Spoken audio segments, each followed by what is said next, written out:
Hello from the brand new Polynesian Island Tower. We're hanging out here today. We're not actually staying here, but we are hanging out today to show you a little bit of what's going on at this resort. It is brand new. It literally just opened earlier this week. So we're gonna talk about the new restaurant. We're gonna look at a few of the rooms, and we are going to just see what all this resort has to offer. And of course, show you around, give you some tips and tricks. And of course, it wouldn't be a video from Kayla and Mark Allen without some fun facts.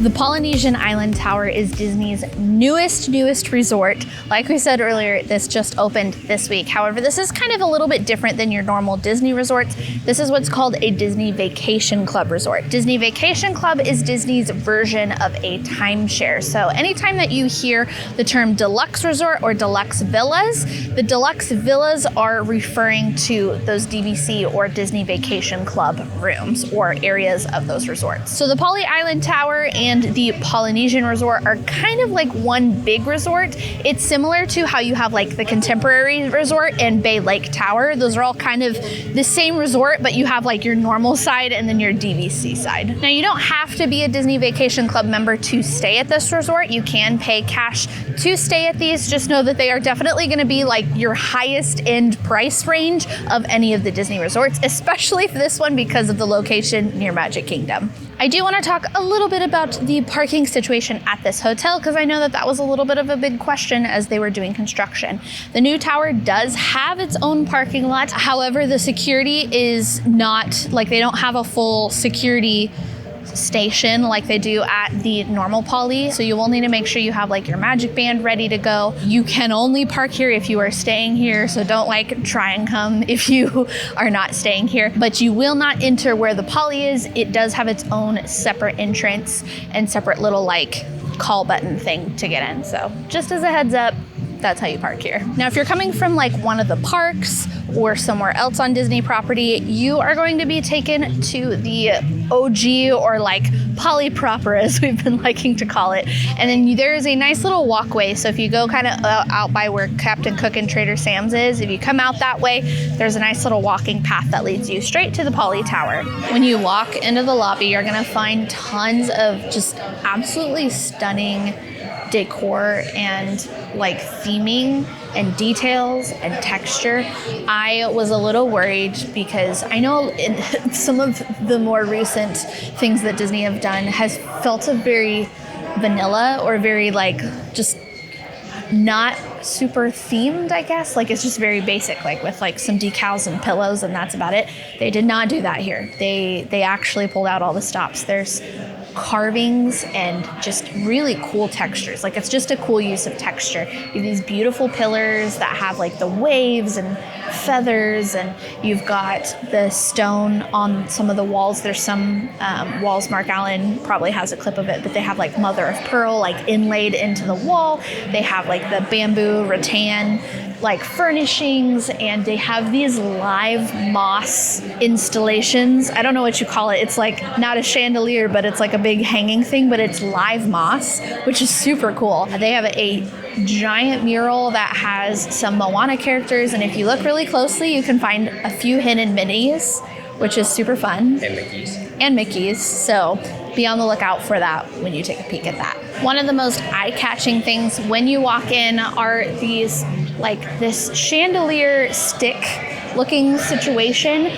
So when we dined at Wailulu the other night, our waitress actually told us that that is used for wayfinding.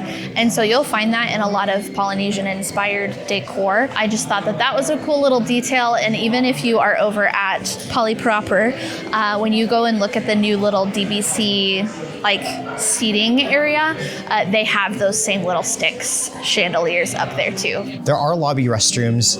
Basically, if you come in the front door, just come in, turn left, and there's also a water bottle refill station there as well. If you're coming from the beach side and you're looking for the restrooms in the lobby, you just come in, turn right a little bit, can't miss them. Right behind me, as Kayla mentioned, is this giant mural. I love the colors of it. It's a very Polynesian color, very like oceany, beachy feeling. And all of that color is continued in through the carpets and the textiles in the lobby.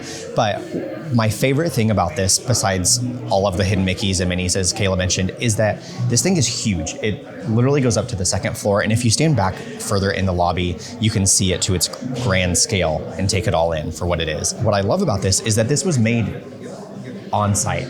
The reason I can tell that is because typically if something is made off site, obviously it's something that's 2 floors tall. They can't install that in one giant piece without something breaking or whatever. So normally they would put like panels in, and there's no panels. It's all one piece. So it had to, like, they brought in the artists to do this on site, which I think is really, really cool. And speaking of artisans, you may notice these beautiful murals on the outside of the tower.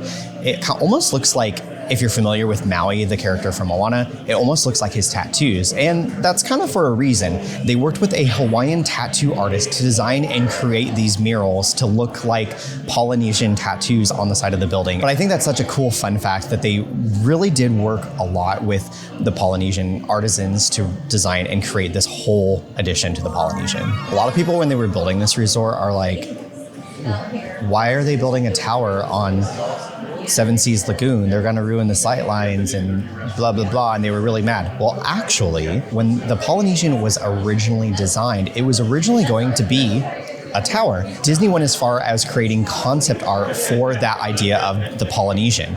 Unfortunately, they kind of scrapped that, and we got the Poly as we know and love today. But inside the island tower here in the lobby, kind of behind me, basically, if you look for the bathrooms right above that on the second floor, you'll see some of that original concept art. And I love that they included that. And if you look at it, it kind of has this like kind of staircase thing with the different levels on the original concept for the island tower. And they kind of kept that same thing in this design that we have now. And I think that's such a cool thing that they decided to include.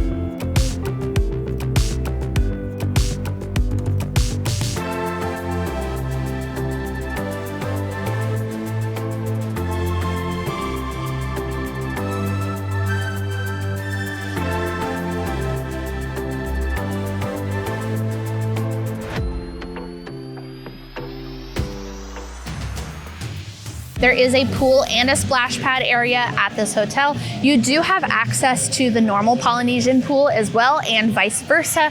This one has a little bit of like a Moana theme in the splash pad. They have this big like Moana's boat and then Moana, and it's got the little fountains. It's very, very cute. It looks like they did also have a hot tub here as well.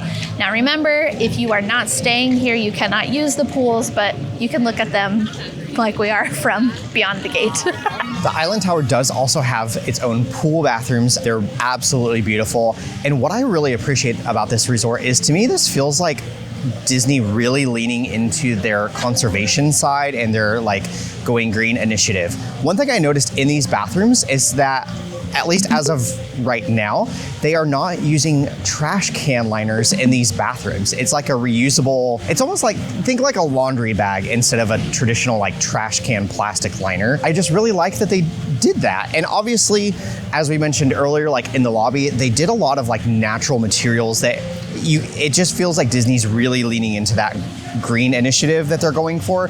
And I, for one, am here for that. Behind me, right next to the pool bathrooms, is your resort refillable mug station. They even have a mug wash, and they are Coke Freestyle machines. The limits of drinks are pretty much endless with these if you've never used one. You can get free water there as well. So if you have a water bottle, it's a great spot to fill it up, especially with ice. And they, of course, have a water bottle refill station right next to the pool bathrooms as well. The Island Tower does have a fitness center, and that is something that you won't find at every single Disney resort hotel. So I do like that they included that. We're not going to go inside because A, that's weird because people are working out, and B, we're not staying here, so we can't get in there anyway. We did look inside though, because as you can tell behind me, it's literally a wall of windows. They do have like spa water, towels, and as far as like workout machines, they've got pretty much everything you can think of, free weights, you name it, they have it in there. I want to talk about the beach at this hotel. This is probably like the best viewing of Magic Kingdom fireworks that you can get. It's so pretty. You have the Grand Floridian on one side, you can see the Contemporary on the other side, and then right in the middle is the castle. Now I will say not the whole beach of the Poly Tower will you be able to see the castle, but if you look for this spot kind of in front of the bar and restaurant area with the hammocks, that's going to be your best viewing location. If you are staying here, they do also have an additional viewing location inside of the pool. It's like a little grassy area with more chairs and a hammock. But even if you aren't here for fireworks, this is a great place to come and relax, hang out, to chill on a hammock. There's not a ton of chairs in this area. We're gonna go in the other area where some of the chairs are, but they do have a few hammocks here, and they do have a few kind of down further, closer to the Grand Floridian too. And then if you come kind of on this like upper patio area, I guess you could call it, right before you go into the lobby, this is where you'll find some more seating. They have these nice comfy little chairs. They've got some other chairs kind of scattered throughout. I do also kind of like this side of the hotel, at least like this area is a little bit more in the shade. I think that'll be really nice come summertime or the warmer months. That's one thing I always notice about a lot of the beaches at Disney with, like, they'll have some fun chairs and stuff, but it's in the bright sun, so it's so hot. So I do like that you'll have a little bit cooler place to sit during those warmer months. There are some super exclusive areas to go and hang out at this hotel. You do have to be a guest staying here to access those, but you'll notice these like big open air areas. Those are basically just kind of like little lounges. There's seating and you can go and hang out, and you can even watch the fireworks from those areas. Let's say you don't have a theme park view room when you're staying here, you can go and sit at one of these little balcony areas to go watch the fireworks. The only restaurant that you will find here at the Island Tower is called Wailulu Bar and Grill. Y meaning water and Lulu meaning calm, so water calm, which is kind of translated to this beautiful infinity edge. Is that what it's called? Infinity edge waterfall. When we dined out here the other night for the first time, and it truly is beautiful, especially at night. If you time it properly, you can even watch fireworks from out here, which brings up a great point. When you are joining the walk-up list through the My Disney Experience app, you will have the option to request an indoor or an outdoor table. So if you are wanting to watch fireworks, obviously request that outdoor table. And a pro tip, if you are wanting to catch fireworks here, not catch them because that would be dangerous, but if you're wanting to watch fireworks from Wailulu, just make sure you join that walk-up list 30 to 45 minutes before fireworks start. Wailulu does have breakfast, lunch, and dinner, as well as a full bar, as the name Bar and Grill. Breakfast is more of like a grab and go, so think like pastries, coffee. That way, because they know that most people are going to head straight to the parks. But if you are staying here, it's not that far of a walk to go over to Poly proper, as Kayla mentioned. Of course, Poly proper has Kona Cafe, Ohana breakfast with Lilo and Stitch, and of course, Captain Cook's. You can grab breakfast at Wailulu from 7 a.m. to 11 a.m., lunch and dinner from 11 a.m. to 10 p.m., and then the bar is 11 to 11, so it does stay open 1 hour later after dinner.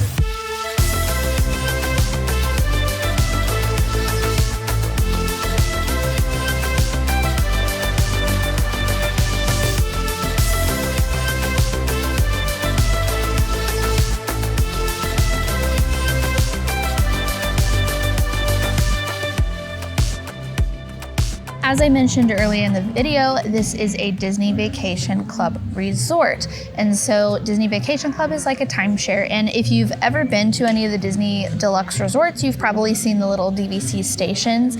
You can actually do like a little presentation tour type thing. They usually take probably about an hour if you haven't done one before. It's not something I necessarily say go out of your way to do unless you're like actually interested in DVC, but it can be a great way to learn more about the DVC program and kind of how it works. That's actually something that we did this morning. No, we did not buy DVC. That's like a whole other thing that we're not super gonna go into. But one of the things that we did get to do with our DVC tour was tour the rooms. We were able to tour technically three rooms. The first room that we toured was a duo studio. Now, if you're familiar with the Riviera Resort, those are like the Riviera's smallest little studio rooms. So they don't have like a standalone bed. They only have like the Murphy bed. However, this one was nice because the rooms are actually a little bit bigger. Not by much. Not by much. Well, But enough to make a difference. they're probably about the same square footage. What they did, instead of having this massive bathroom like the ones at the Riviera do, they gave a little bit more space in the living area and included like a little extra part on the couch so that you still have somewhere to sit when the bed is down. And then they kind of almost made the bath sort of like a split bath. So the part that has like the door is the shower and the toilet. Yeah. And then you have the sink vanity that's like more out in the room. So you still have some separation. Yeah, there. if you've been to like basically any other Disney resort, you're familiar with the toilet and the shower being behind a door, and then you have your sink in like the communal space. And I really like that idea because someone can be showering while the other person is using the sink. In my case, trimming my beard, brushing your teeth, whatever the situation may be, you can kind of split that getting ready aspect up. They also do have kitchenettes in all of these rooms, so that's a really big distinction between a deluxe room and a deluxe villa. The villas are always going to have either a kitchenette or like a full type kitchen, as well as things like cups and plates and all the things that go along with that. One important thing to note too is that the Duo Studio does not have laundry. Only the villas, basically one bedroom and above, I believe, correct me if I'm wrong, but one bedroom and above are the only units that will have an in-unit washer and dryer. So if that is something that is important to you, just make sure that you're aware of that. Do keep in mind too that they are going to have laundry facilities on all Disney resorts. So if you do need to do laundry, that's a-okay, you can. Which we have a whole laundry video. It's a couple years old now, but most of the information is still the same. So if you are wanting to know, like, how does one do laundry at Walt Disney World?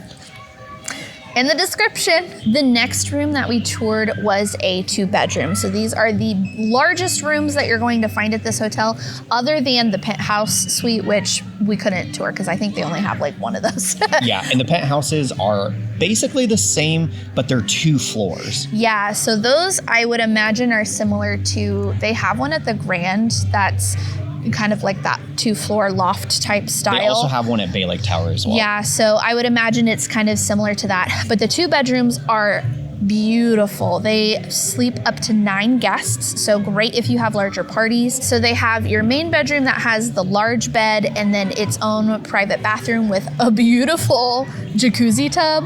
Oh my gosh, it was so stunning. Yeah. They had this really cool like seashell looking artwork thing. Yeah. I don't know, it was beautiful. And then the other bedroom has 2 beds and its own bathroom, which was still super nice. And then there's actually a 3rd bathroom out in like the family room area. This one also does have a large Murphy bed from the couch, as well as like a twin size Murphy bed in that main family room. So plenty of places to sleep, and none of it is a pull-out couch, which I appreciate a lot. That one does have a full kitchen area as well as like a nice little dining area. So if you guys want to make a meal in your room, you can. If you've ever seen the 2 bedrooms from Saratoga Springs, it's very, very similar layout. One of our concerns going into like seeing these rooms in person was that it was basically going to look like the beach club or yacht club, just with changing different pillows. the pillows. And it is not that case at all. These rooms, although these rooms are very different than like Poly proper, as we like to say, again, they still feel very uniquely Polynesian. Obviously, it's more modern and more, I guess, in style, as you could say. They still feel very uniquely Disney, yet Polynesian. They have a lot of artwork, of course, that kind of hints to Moana, as that's kind of the vibe of this whole resort, but they also have a lot of use of textures. So again, you're gonna find like that kind of rattan texture in some things. You're gonna find a lot of like green and blue, very tropical feel. I don't know how to describe it other than they use a lot of different textures, and that kind of gives it that Polynesian feel. Yeah, another thing that I really like that really conveyed the Polynesian theming is that they continued the use of natural materials. So you'll find like a lot of natural stone, natural wood, things like that in these rooms that they carried in from the lobby as well. I've been honestly really, really impressed with what they did at this hotel. I was very nervous because the like concept videos and like the promo videos that they had come out, like Disney had come out with, were very like washed out of color. It honestly looked like someone forgot to color grade. And so I was nervous that these rooms were going to be super bland, but they were not. They were very fun and colorful, just like the normal like the OG poly rooms. But I feel like they did a little bit more to them than something like at the Contemporary, where it was definitely a lot more just like decals. I would 100% agree. I think that's been a big complaint with people lately, is like they're not doing the charm and the character. And I think these do have the charm and character, but it's definitely more upscale, which is kind of what this is meant to be. So no, it's not going to be like overly themed like Art of Animation. But that's also not the demographic that they're catering towards. This is definitely a little bit more higher end clientele, for sure. But I did definitely notice like some hidden Mickeys in the rooms. Oh, yeah. So it's still Disney. And you have the Moana art and like the little beds pull down, and it's super fun. And like you do still have a lot of that fun quirkiness too that you expect from a Disney resort.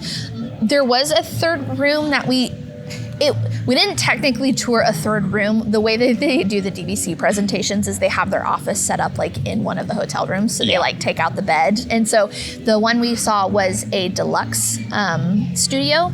And so that one is kind of more your standard hotel room. So where we didn't get any video in there because, like I said, it was more set up for their DVC office. But basically, like where the normal bed would be, they took that out and had a table and chairs.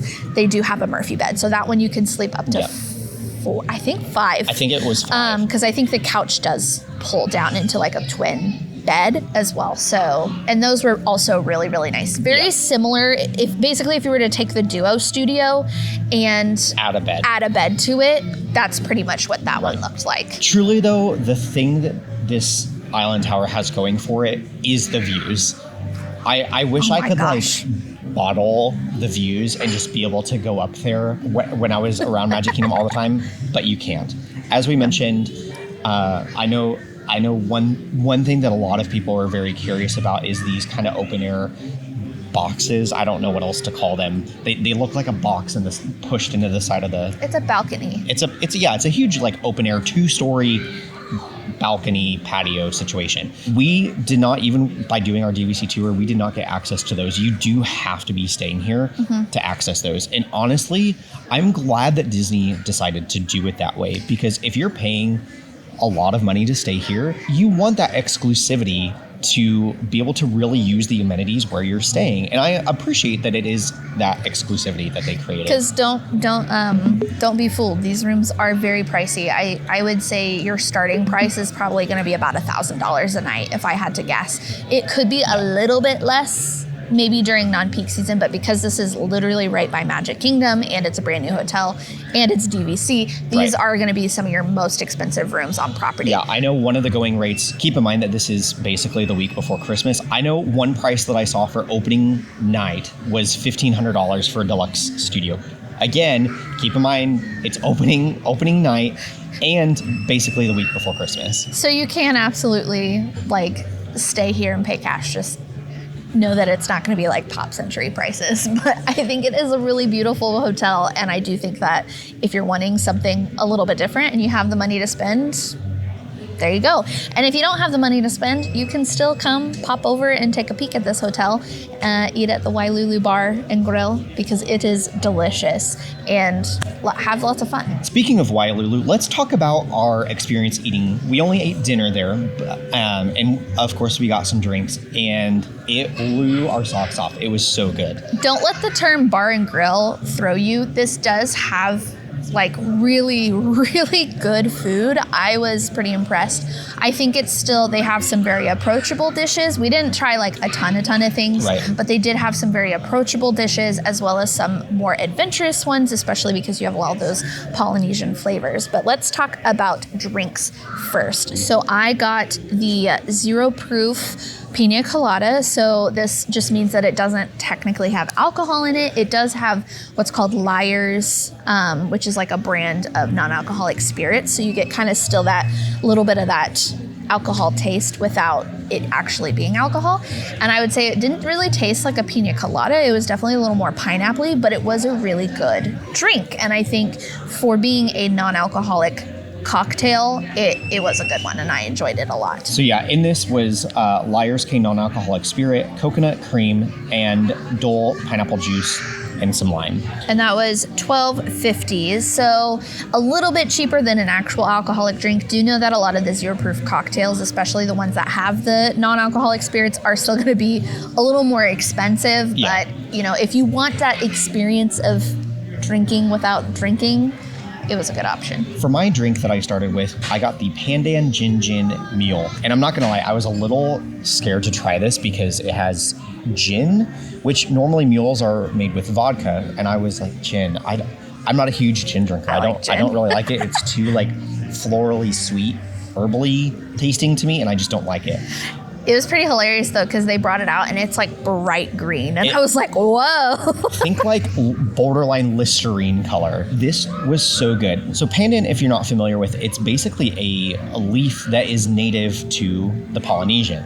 And essentially, she said that it tasted like toasted coconut. And honestly, it did. It gave it a little bit of like sweet nuttiness. I know that is like not I almost got some floral vibes from the mule. And I think that was probably from the gin still, but it wasn't like a heavy gingery tasting drink. You still did get that ginger taste from the ginger beer, and I love ginger. I even ate, there was a little piece of candied ginger as a garnish, and I ate it. And I thought Kayla was going to barf, but no, truly, that was a great drink, and still very unique. For an appetizer, we got the sweet potato hummus, which was very good. Mark Allen's first bite, he wasn't a fan, because there's a seasoning that was on top that almost gave it a little bit of a kick. It says it's Espelette pepper dust.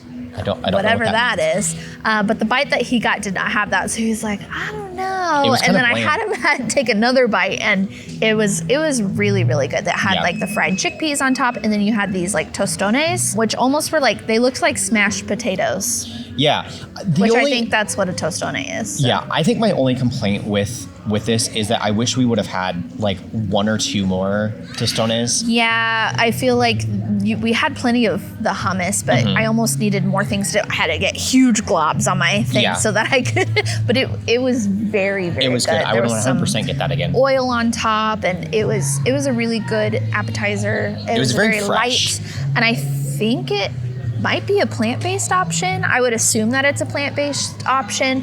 I believe that it was. Yeah, since it's just hummus and then like the little potato things. So that was really nice. I enjoyed that one, and that was $12, and I feel like it was a pretty decent portion. Now, granted, again, this is a Polynesian tower, so everything's going to be a little bit expensive, but the quality was definitely there, which I appreciate. For our main dish, we got the short rib Loco Moco with shiitake mushroom gravy, crispy rice cake, and a fried egg on top. Oh my gosh, I was so excited to try this. Earlier that day, I had seen some people post some pictures, and I was like, can we please get this? It looks so, so good. So we did share that entree. It was definitely shareable. It was a huge portion. It is priced at $33. It's one of their more expensive options, but oh my gosh, was it good. Yeah. So basically you have this fried rice cake thing. So it literally looks like a little cube of rice that has been seared. There was two of them, which was great. So he could have one, I could have one. And then you have the short rib. The short rib, which was cooked amazing. Like it would just fell apart. It was so melty, and wow, it was super good. And there was a pretty good like chunk of it, so we could again split that pretty easily. And then we also had like the ooey gooey fried egg on top. The gravy was really good. The mushrooms were really good. I'm sure that if you aren't a mushroom fan, you could probably ask for it without. There wasn't a ton, or even you could like pick around it. They were pretty easy to do that with. And like Kayla said, if you are someone that doesn't like mushrooms, the gravy, oh my word, was it delicious. I told Mark Allen, and I served her, I was like, I really just want to lick this plate, but I don't think that is an acceptable thing to do in public. Yeah, it was to the point where I, like, out of the main bowl, because it was kind of served in this big bowl, I took my food out of the bowl and put it on like a little plate, since we were sharing. Yeah, and when Kayla was done eating, I put mine back in the bowl so I could scoop up a lot of that sauce. He was like, can I have the bowl back when you're done? I want some of that gravy. It was so good. It was 10 out of 10 dish for me. Yeah. That was so, so good. And then to finish out our meal, we did get a dessert and another drink. We got the chocolate cake. It's just called the chocolate cake. It's very like subtle, but oh my gosh, this thing was ridiculously good. And this was like anything but just your stereotypical chocolate cake. Even the description is not. It says chocolate cake, salted caramel ganache, coffee infused chantilly cream for $11. That's all it says. But it comes out and it's this like little chocolate cake. It has like a moussey cream stuff in it, and then it has these bruleed bananas on top. So good. And then these little chocolate sticks, which earlier when I was talking about the sticks in the lights in the chandelier of the lobby, our server told us that, again, those sticks kind of represent wayfinding. And so you kind of have a little bit of that wayfinding vibe in this thing. And so the sticks on the dessert represent those same little wayfinding things. So I loved that they did a story with this dessert. And this is probably like, you'll see probably if you end up dining here, you'll see a lot of those probably walk by our table because it's like the picturesque dessert. It was so good though, and I totally think that it was worth the $11. And that moment kind of gave me Chico vibes. If you've ever been to Chico's a very experiential type dining experience. Everything kind of like symbolizes something or has a story or whatever. And I love that a lot of the things here had that. Along with our dessert, we also did get a drink. Yes, we got the Banana Old Fashioned. It's Mixtures Single Barrel Rye Whiskey, Tempest Fugit Spirits Creme de Banana, Appleton Estate 8-Year Reserve Rum, St. Elizabeth Allspice Dram Liqueur, and Angostura Bitters. So that one was $17.50. Although expensive, this might be one of my favorite old fashions at Disney right now. It was so good, and it paired perfectly with that chocolate cake because you had the bruleed bananas and the chocolate, and then you have the rum and the banana flavoring in the drink, and it was a good pair. One thing about me is I hate with all caps artificial banana flavor. This did not have that at all. It tasted like fresh bananas, and one thing that I loved about it is that it had a banana chip on the garnish, and they spritz it with she said that they spritz the glass with like a banana something. So you got a lot of the aromatics. So literally when you tipped the drink up, you get all of the aromatics of banana, and then you get like the rum and the whiskey taste. So good. Probably my favorite old fashioned on property right now. It was I would come back I would come back to get any of those things, but I would come back just to get that cake and that rum. Yes. Or that old fashioned. It was a great after dinner drink, which delicious. Sounds really stupid for me to say about an old fashioned for an after dinner drink, but it was delicious. It wasn't super sweet, but it had just enough sweetness to it that again, it was just it was a nice pairing, and we enjoyed 100%. It a lot. So yeah, we definitely enjoyed that meal. It kind of blew my I was expecting, kind of some meh bar food, but no, it was like borderline signature dining feel to me. I think because of the storytelling through some of the dishes. Yeah, and our server was from Honolulu, which I thought was super fun. Yeah. So I don't know, it was a really cool experience. Yeah. I want to dine again, during the daytime. Yeah. Sit by those cool chairs for lunch. With the waterfall thing. It was so cool. I know that this was a very different dining review, if you can, I guess, call it that, from us, because normally we showcase a lot more of the dishes. But to be fair, we actually weren't planning on eating there. And then last minute we were like, oh, let's try it out. And then I was like, dang it, I should have brought our camera. Yeah. But if you want to see a full dining review, we're going to link our friend Kristin. She did a full dining review right down Main Street. Probably know her, but we're going to link her video in the description box. She ate a lot of stuff. And that pretty much does it for us here at the Polynesian Island Tower. We hope you guys enjoyed following along on this little bit different resort tour. And that is all we have for you guys today. Now go create your ever after.